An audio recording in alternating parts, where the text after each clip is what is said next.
Pros Radio Show, the most positive business talk show in America. Best-selling authors of Lists That Saved My Business and founders of the Extreme Customer Service Directory, Angel Tussey and Eric Raymer, are inspiring you to get your business right. They know that customer experience isn't just another thing, it's the only thing. Let's join Angel and Eric for today's program.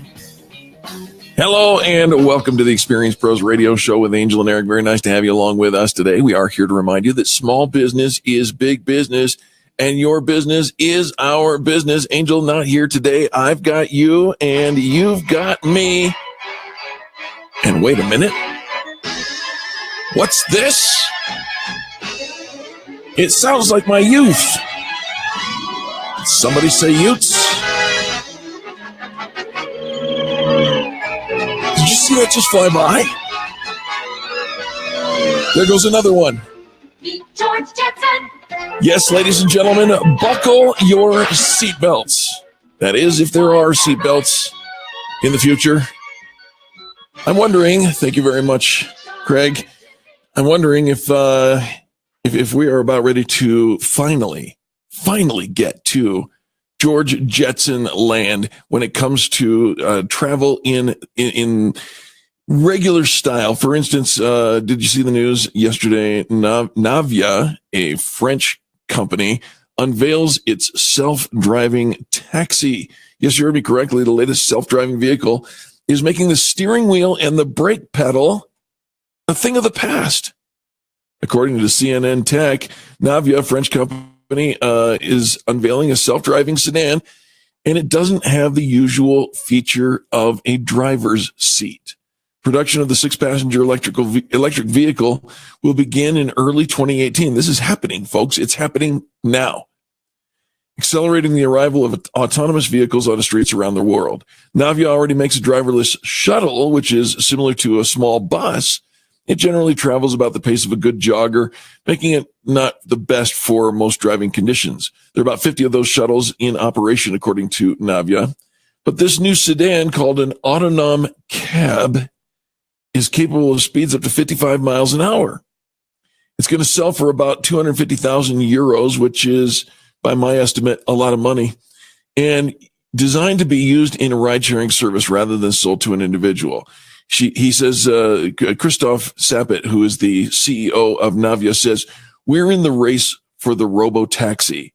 It was disappointing to see to just be seen as a shuttle maker. Experts forecast the autonomous vehicle industry will be worth trillions. This has fueled an intense race, and $88 billion has been invested in autonomous vehicle research, according to a Brookings Institute reported last fall. Navya will be demonstrating the autonom cab at the Consumer Electronics Show in Vegas next January. In April, it will begin testing the vehicle in France and in the United States. Navya is hoping to test 6 vehicles in 5 different cities, according to Sappet. According to my research here, my producer says 250,000 euros is about $289,945. So it's a little more than most consumers can use. But if you're looking at not crowdsourcing, but rideshare industry, might be a good purchase. Speaking of rideshare industry, when you think rideshare, you cannot help but think of Uber, right? Uber was the first in the space, and they caused a lot of strife in the industry, in large part because they decided to bypass all the regulations that were put upon taxi drivers, limo drivers, state, local, all that type of stuff, and take it straight to the private driver industry. Well, Uber's at it again, and this time they're going through all the regulations, and they're shaking hands with, get this, NASA. Did you hear that? NASA. The folks who are controlling the outer space are now interested and have just signed a deal with Uber to handle inner space. Uber's taking part in a joint industry and government push with NASA to develop software, which the company aims to use to manage flying taxi routes that would work just like ride-hailing services that is popularized on the ground. Uber said on Wednesday that the It was the first formal services contract by U.S. National Aeronautic and Space Administration, NASA, covering low-altitude airspace rather than outer space. NASA has used such contracts to develop rockets since the late 1950s. Chief Product Officer Jeff Holden also said Uber would be testing proposed 4-passenger, get this, 200-mile-an-hour flying taxi services across Los Angeles in 2020. That's the day after yesterday, folks. Its second planned test market after Dallas-Fort Worth. Uber has faced regulatory and legal battles around the world since it launched its taxi hailing services earlier this decade. However, it is literally working together. Here's what Holden says. He says, there's a reality that Uber's grown up. There is a reality that Uber has grown up a lot as a company. He says, we are now a major company in the world stage, and you can't do things the same way when you are a large-scale global company that you can when you're a small, scrappy startup. I think that's well said. But yeah, we're gonna have flying cars, folks. We're gonna, and they're creating routes, taxi routes in the sky. Now, the challenge for these taxi routes is they're all invisible, so we will have to figure out, who gets the right of way and all of that. All that's going to be handled by software. Our producer Craig says, well, what kind of licensure do you need? What kind of documentation certification do you need in order to fly a flying car? None. Because it's going to be done in the app. It's going to be done by satellites and GPS.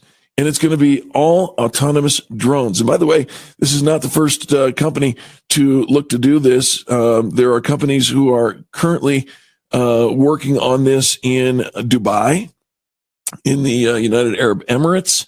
There are people who are literally these vehicles, electric jet-powered vehicles, part helicopter, part drone, part fixed-wing aircraft, are literally going to start taking over, and we're going to see a fourth dimension in travel, which is kind of, for me, I think it's kind of cool. I'm excited to see where this goes and what's going to happen with it and whatnot. We, in light of the crash yesterday of the baseball pitcher Halladay, do we think that we're there yet? No, of course not. But if you can remove human error out of the equation, maybe, just maybe, the Fifth Element. Do you guys remember that movie? Fifth Element, Hottie. Just saying. And I was talking about Bruce Willis, right? And how about? I haven't seen it yet, but I'm going to go see over the weekend. I think I'm going to go see Harrison Ford in his new movie, Blade Runner 2045, 2046, whatever that is. I think we're going in that direction. I think we're moving in that direction. Although those who are involved in the actual process of creating the industry are saying that those movies are still movies and they're not really driving us. But if you heard the beginning of the show, George Jetson, the Jetsons was I grew up with that, and it was that in the 70s, and they had a vision. And I believe that the Jetsons' vision and all those movie makers who give us space travel and inner space travel and inner city travel with air and flying cars and things like that, it's coming, folks. Michael J. Fox floated on a skateboard, for Pete's sake. We're going to see in our lifetime, starting next year, autonomous travel. And then in just couple short years, we're going to see commercialized flying taxi service or cars. And Uber is going to be right there. I mean, they're on it. What do you think about that? Is it too science fiction for you, or are you ready to jump in? I am ready to jump in after trials. I'm going to let everybody else work out the bugs, but I'm excited about the fourth dimension You know, the idea of being able to take off and get above the crowds, if you will. Next question is, will we overcrowd the skies? And I think the answer is probably. But that's okay, because it will give us room to spread our wings, if you will. We're going to take a quick break. When we come back, more positive business talks, what you've come to expect here on the Experience Pros Radio Network. For the archives of this broadcast and any flying vehicle news, go check out experiencepros.com. That's experiencepros.com. Click on the radio tab, and we'll be back right after this. This is the Experience Pros Radio Network.